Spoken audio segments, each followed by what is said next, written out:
ကဆုံလပြည်နေမြတ်ဗုဒ္ဓဖွားပွင့်စံဟောခဲ့သောနေ့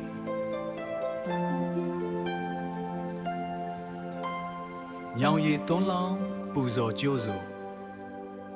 ဖွားပွင့်စံဟောအလင်းရောင်ထဲမှာမေတ္တာတရားတွေဖြန့်ဝေလာကမ္ဘာလောကကြီးတောက်ပါစေဖို့ဓမ္မအလင်းတွေထွန်းလင်းလာမဟာဗောဓိညောင်ပင်အောင်မှာသစ္စာတရားတွေတန်တန်ရှင်းရှင်းရေစံသွန်းလောင်းကဆူတောင်းကြရဲ့နှလုံးသားမှာဖြူစင်စွာဖြင့်ကဆုံညောင်ရည်သွန်းလောင်းကြစို့ကုသိုလ်လင်းတွေပွင့်လန်းစို့မြတ်ဗုဒ္ဓရဲ့တရားတော်အောင်မှာငြိမ်းချမ်းမှုတွေရရှိကြစို့ဘုရားမဏီသောတရားဥဒ္ဒမေရေစင်သွန်းလောင်းပူဇော်အလူတွေပြူတယ်ကဘာကနွားမြတ်တာဖြန့်ဝေတာလူခေါ်တဲ့မြတ်ပေါ်ထုံးတယ်သစ္စာတရားကိုယ်တိုင်သိမြင်မကောင်းမှုတွေပယ်ရှားစေခြင်းမြတ်တာကဘာကိုတိဆောက်ဖို့တရားလမ်းမလန်းလျှောက်ခြင်းညောင်ရည်တစ်စက်စိတ်ကြည်လင်စေကောင်းမှုတစ်ခုတိုးပွားစေ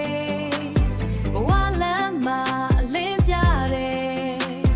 ဗုဒ္ဓတရားနဲ့ရှင်သန်စေ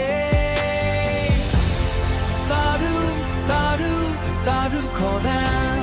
လောကတစ်ခွင်ပြန်လဲကြ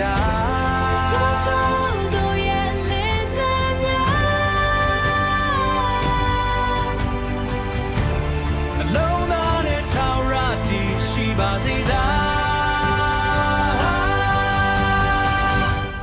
ကဆုံညောင်ရည်သွန်းလောင်းကြစို့ကုသိုလ်လင်းတွေပွင့်လန်းစို့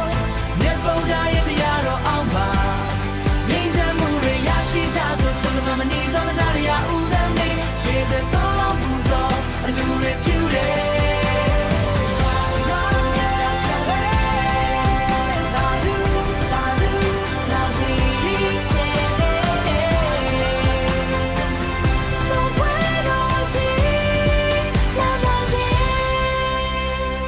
မြန်မာပြည်ကြီးအေးချမ်းသာရပါစေမြန်မာပြည်ကြီးငြိမ်းချမ်းသာရပါစေမြန်မာပြည်သူပြည်သားတွေလောက်ကင်များတိုးပွားဖြစ်ထွန်းအောင်မြင်ကြပါစေဆရာတော်တန်ခါတော်များတက်တော်ရှိကြဘုံကံကြီးမားကြပါစေ